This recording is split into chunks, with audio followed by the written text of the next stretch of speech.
Assalamualaikum dan salam sejahtera.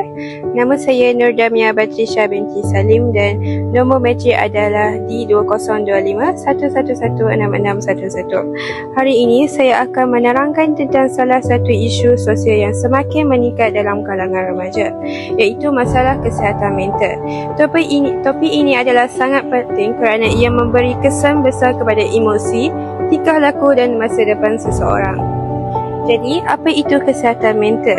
Kesihatan mental ni adalah merujuk kepada kesejahteraan emosi, psikologi dan sosial seseorang dalam merangkumi cara kita berfikir, merasa dan berinteraksi dengan orang lain.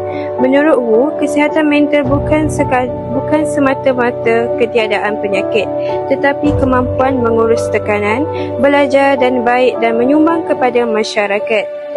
Jadi, terdapat beberapa kategori masalah kesihatan mental yang sering berlaku dalam kalangan remaja.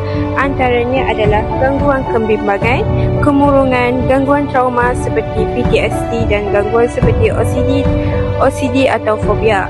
Gangguan kebimbangan ni adalah anxiety, iaitu remaja mudah gelisah, sukar fokus dan selalu risau tanpa sebab dan jelas. Seterusnya adalah kemurungan. Kemurungan ni adalah mood sentiasa rendah, hilang minat terhadap aktiviti dan rasa putus asa. Selain itu, gangguan trauma seperti PTSD, ia berlaku akibat pengalaman negatif seperti buli dan penderaan. Akhir sekali adalah gangguan seperti OCD atau fobia yang menyebabkan tingkah laku berulang atau ketakutan melampau. Terdapat pelbagai faktor yang boleh menyebabkan remaja mengalami masalah kesihatan mental adalah tekanan akademik. Tekanan akademik ni seperti peperiksaan, kerja sekolah yang banyak dan harapan tinggi ibu bapa. Selain itu, pengaruh media sosial juga turut boleh menyebabkan masalah kesihatan mental berlaku. Perbandingan seperti perbandingan hidup, body image and tekanan mendapat perhatian. Seterusnya, konflik keluarga seperti pergaduhan, perceraian atau kekurangan sokongan emosi. Tambahan juga faktor biologi dan genetik seperti sejarah keluarga yang mempunyai masalah mental. Dan akhir sekali adalah tekanan ekonomi dan persekitaran sosial seperti kemiskinan, diskriminasi dan rasa tidak selamat dan pengalaman trauma seperti buli dan penderaan. Jadi masalah kesihatan mental ni dapat memberi kesan yang besar kepada remaja. Dari segi emosi, mereka mungkin berasa sedih, tertekan dan kehilangan keyakinan diri. Dari segi fizikal pula, tidur terganggu, keletihan dan risiko keyakinan kronik meningkat. Kesan sosial juga ketara. Remaja mungkin menjauhkan diri daripada keluarga dan rakan, prestasi akademik menurun dan ada juga yang cenderung untuk putus sekolah. Jika tidak dirawat, ia boleh memberi kesan yang buruk kepada masa depan dan pembangunan komuniti.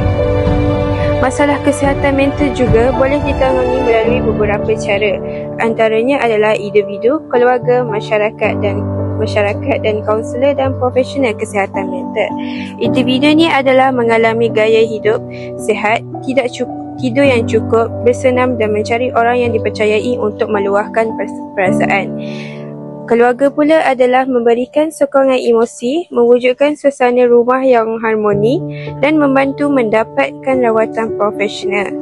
Seterusnya adalah masyarakat. Masyarakat ni adalah mengurangkan stigma, menjadi pendengar yang baik dan menyebarkan maklumat yang tepat. Akhir sekali adalah kaunselor dan profesional kesihatan mental, iaitu menyediakan terapi, sesi kaunseling dan rawatan yang sesuai. Secara kesimpulannya, kesihatan mental ni adalah sama seperti kesihatan fizikal. Remaja perlu peka terhadap simptom awal dan berani untuk mendapatkan bantuan. Dengan sokongan keluarga, komuniti dan profesional, masalah ini dapat ditangani dan masa depan remaja dapat diperkasakan. Sekian, terima kasih kerana menonton.